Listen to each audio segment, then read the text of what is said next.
Bonjour, bienvenue dans cet épisode du mercredi Questionner la sage-femme.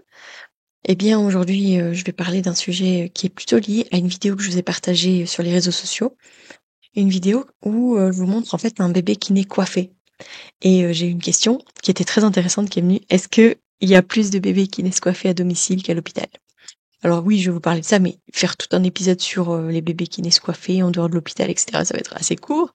Mais du coup, j'ai envie de vous reparler de qu'est-ce que c'est que de naître coiffé, pourquoi est-ce que c'est toujours aussi important de ne pas rompre la poche, quel est le rôle de cette poche, et vous expliquer ce phénomène fascinant, un peu magique que ça représente des bébés qui naissent coiffés.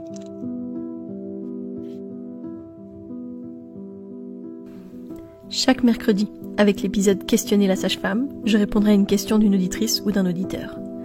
N'hésitez pas à venir me poser vos questions en message privé ou par mail, que ce soit sur la grossesse, l'accouchement, le postpartum, la parentalité, sur les naissances en dehors des hôpitaux ou encore sur nos pratiques de sage-femme autonome. Alors qu'est-ce que c'est qu'un bébé qui naît coiffé? C'est un bébé qui naît sa tête encore enveloppée dans la poche des os, ça peut être même tout son corps, vraiment dans la poche. Je vous partage, en vignette de cet épisode, un bébé qui est né, vraiment entièrement dans sa poche.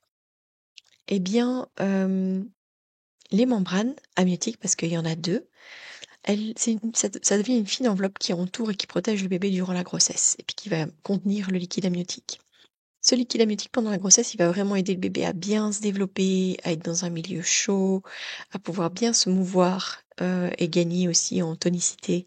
Je vous ferai tout un épisode là-dessus parce que c'est, quelque chose qu'on m'a demandé dernièrement, parler de la tonicité des bébés. Mais donc voilà, cette membrane, elle est très, très, très importante et d'ailleurs, quand, on a des membranes qui s'ouvrent trop tôt avant la naissance du bébé, ça peut poser, quelques problèmes, notamment au niveau justement de la croissance du bébé, de son développement et cetera. Donc ça le protège aussi des chocs, et ça lui permet vraiment d'être protégé, d'avoir cette enveloppe tout autour de lui. Alors en général, les os seront soit avant, soit à la fin du travail, rarement au milieu, même si ça arrive naturellement, j'ai envie de dire, attention, hein. Je parle bien de, toute seule, sans aucune, aucune intervention des soignants et cetera. En général, elles seront soit avant et on ne sait pas trop pourquoi en fait les membranes seront avant. Est-ce que c'est dû, hem, on pense parfois en cas d'infection avec une bactérie et cetera, peut-être que ça fragilise la poche des os.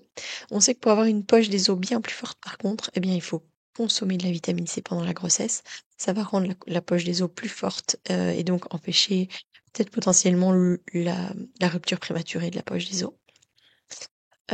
Si elle reste intacte jusqu'à la naissance, eh bien, ça donne cette impression magique du bébé qui naît coiffé, avec cette poche qui vient avant le bébé. On voit très bien dans la vidéo que je vous ai partagée, où on voit d'abord, cette grosse bulle d'eau, avant même de voir la tête du bébé et vraiment, ça pourrait prendre toute la place de la tête normalement. Mais là, voilà, on voit juste l'eau, juste la poche, puis seulement le bébé vient. Pendant l'accouchement, ça protège effectivement le bébé contre les chocs, contre la pression de l'accouchement. Donc en fait, ça l'aide beaucoup d'avoir cette poche des os. Ça a un effet tampon, ça aide autant le bébé que la maman. Et puis ça va le protéger aussi des infections. Donc c'est aussi pour ça que je comprends pas trop pourquoi est-ce que dans notre société où on a tellement peur, notamment du streptocoque B, du fameux GBS, on continue malgré ça à rompre facilement les poches et donc du coup, à inviter presque à ce que ces germes remontent et puis puissent poser des soucis chez les bébés. Alors que là, bah, voilà, en préservant la poche, on préserve au maximum, le bébé. Dans le liquide amniotique, il y a aussi, des substances qui sont bactéricides et qui vont potentiellement aider à éviter une infection si le liquide s'écoule. Évidemment, on doit réfléchir sur le long terme et cetera. Mais voilà, c'est des choses qui sont importantes aussi à savoir. Heu Ça permet un accouchement fluide parce que le liquide amniotique, la poche, les os, en fait, va venir dilater petit à petit le col et aider à la descente du bébé. Ça va être plus doux que si c'est le bébé directement qui va appuyer, donc pour la maman. Et pour le bébé, c'est comme un petit coussin d'eau avant sa tête. Et donc évidemment que ça va l'aider d'avoir moins de tension au niveau de son crâne, et au niveau de tout son petit corps parce que le passage dans le bassin, c'est un passage très étroit et où les bébés parfois sont vraiment comprimés, et donc avec cette poche et bien c'est comme un bouclier de protection autour d'eux, donc ça va être, plus facile. D'où c'est un cadeau pour la maman comme pour le bébé, donc vraiment de préserver cette poche, ça va vraiment aider. Alors pourquoi est-ce qu'il y a moins de bébés qui naissent coiffés à l'hôpital? Eh bien, tout simplement parce que c'est fréquent de rompre artificiellement la poche des os. On dit une amniotomie et on utilise pour ça un amniotome ou on dit aussi une râpe. Une râpe, c'est une longue tige avec au bout un petit crochet. Et ce qui va se passer, c'est que la sage-femme, lors d'un examen, va glisser ce crochet entre ses doigts à l'envers, puis elle va le retourner quand elle sera arrivée tout près de la poche des os, et ça pour ne pas blesser la maman, tout simplement. Et quand la poche va se bomber, parce qu'en fait c'est ça, la poche bombe à l'intérieur du vagin, la poche passe en fait à l'intérieur du col et donc ça fait une pression un peu plus importante et nous on dit que la poche bombe. Et à ce moment-là, elle va l'accrocher avec son amniotome et la poche des os va être ouverte et le liquide va s'écouler. C'est très différent, une rupture franche avec un crochet comme ça, d'une fissure ou d'une rupture plus haute dans la poche parce qu'en fait, le bébé aura quand même toujours beaucoup plus de liquide, quand on rompt la poche. Ça aussi, je vous ferai une vidéo parce que j'ai vu, des gens qui faisaient des super vidéos, sur ce thème-là et je pense que je pourrais vous remontrer exactement qu'est-ce que ça change finalement, de rompre la poche plutôt que de laisser les choses se faire petit à petit à son rythme. Alors clairement, nous on rompt pas la poche, pourquoi? Parce qu'on pense, dans les hôpitaux, qu'en rompant la poche, on accélère le travail. Déjà, première question, est-ce qu'il faut accélérer ce travail? Est-ce que le rythme n'est pas imposé justement par rapport aux besoins de la maman et par rapport aux besoins du bébé? Parce que j'explique souvent, en fait, les femmes, elles vont avoir une dynamique, un rythme qui leur est propre, qui va aussi permettre à leur bébé de bien récupérer entre les contractions, et cetera. Est-ce qu'on a besoin d'accélérer? Ça, c'est la première question. Et puis la deuxième, c'est que si ce bébé n'est pas parfaitement bien mis, s'il n'a pas bien fléchi sa tête, si sa position n'est pas optimale, eh bien ça peut être beaucoup plus compliqué pour le bébé après de descendre correctement dans le bassin, etc. Si il est pas bien mis et qu'on a rompu sa poche, parce que bah, du coup ça va être difficile pour lui de changer sa position. Le fait d'être dans l'eau, le bébé est beaucoup plus de facilité à se mouvoir, à changer de position, et cetera. Si je lui enlève l'eau, eh bien, c'est beaucoup plus compliqué et je vous ai dit aussi que c'était beaucoup plus compliqué la descente dans le bassin, et cetera. Alors, les bébés savent le faire, mais si on peut les préserver, si on peut faire en sorte que ce soit plus doux pour eux, plus doux pour leur maman, c'est quand même, important aussi de se rappeler de ça.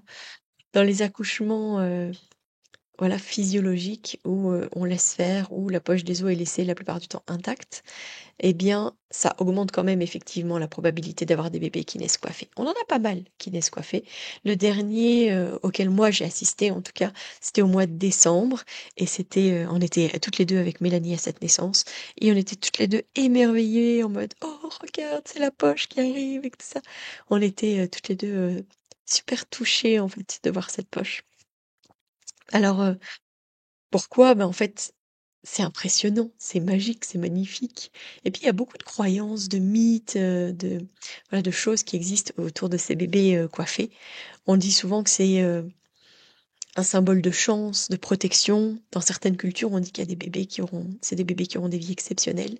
Sur la vidéo, j'ai quelqu'un qui m'a dit que, elle avait rencontré une personne au Maroc qui lui avait dit qu'il portait un prénom qui était lié au fait qu'il était né, coiffé. Ça aussi, je trouve ça très beau. On retrouve cette croyance dans plusieurs traditions, ça clairement partout dans le monde, mais même en France où on dit que les bébés, ils ont comme un voile de chance, parce qu'ils ont ce voile sur la tête finalement. Il y a certains marins aussi qui gardaient des fragments de membrane comme porte-bonheur, et de nos jours, il y a des gens qui font des petits tambours avec les membranes amniotiques. Ça, c'est aussi, des choses j'ai jamais testé moi-même, mais peut-être que faudrait que j'essaye la prochaine fois. Surtout que, par exemple, ce dernier bébé qui est né, coiffé à la maison de naissance, quand j'ai vidé la piscine, j'ai retrouvé vraiment des morceaux, de cette poche parce que mais c'est vrai aussi que quand la poche, elles seront, à la toute fin, parce que, bah, là, voilà, ce bébé est né dans sa poche et je veux dire que quand la moitié de son corps était passée, là, la poche s'est ouverte. Il y a des photos, donc la photo que je vous ai mis en description, enfin, en vignette de cet épisode, où on voit vraiment le bébé dans sa poche, qui est né, qui reste dans sa poche. Ça, c'est très, très, très, très rare. Donc voilà, si vous avez envie d'aller voir qu'est-ce que c'est qu'une naissance coiffée, je vous invite à aller découvrir la vidéo que je vous ai partagée sur le post Instagram de Sage-Femme Authentique. C'est une vidéo que j'ai partagée qui vient de Félix Film, qui est une boîte de production de films et notamment de films de naissance brésilienne. Franchement, je me sens tellement chanceuse d'avoir ces gens qui partagent des naissances, qui partagent des vidéos et des vidéos tellement belles, aussi belles, parce que là, on voit vraiment cette poche avec ce liquide, voilà, et puis seulement le bébé qui arrive et on le voit vraiment dans l'eau, dans sa poche, tout bien, et on voit le soignant qui ouvre la poche et qui lui retire la poche. Eh bien, voilà, moi je trouve ça tellement beau. Donc n'hésitez pas aussi à le partager en story, enfin voilà, n'hésitez pas parce que vous m'aidez comme ça aussi à faire voyager Sage-Femme Authentique et à partager aussi cet épisode si jamais vous en avez le cœur qui vous en dit, n'hésitez vraiment pas et venez rejoindre aussi la communauté authentique. La communauté authentique sur Facebook, une page privée où vous pouvez, bah, voilà, échanger, discuter avec d'autres parents. On partager peut-être un récit de naissance. Si jamais vous avez un bébé qui est né coiffé, venez en parler, parce que, bah, voilà, moi j'espère que cette communauté devienne aussi un lieu sécure où vous pourrez discuter de vos difficultés, de vos besoins et cetera. C'est vrai que pour l'instant, on est vraiment avec les pionniers de la communauté authentique et bah, j'espère que ça va s'émulsionner, puis que ça va vraiment devenir, un lieu bienveillant. En tout cas, c'est tout ce que j'espère, pour l'avenir, pour cette petite communauté qui me tient tellement à cœur. Voilà, j'espère que cet épisode sur les bébés qui naissent coiffés vous a plu. N'hésitez pas aussi à me poser vos questions. Vous savez bien que c'est comme ça que je nourris ces épisodes du mercredi. Je vous donne rendez-vous lundi et d'ici là, portez-vous bien.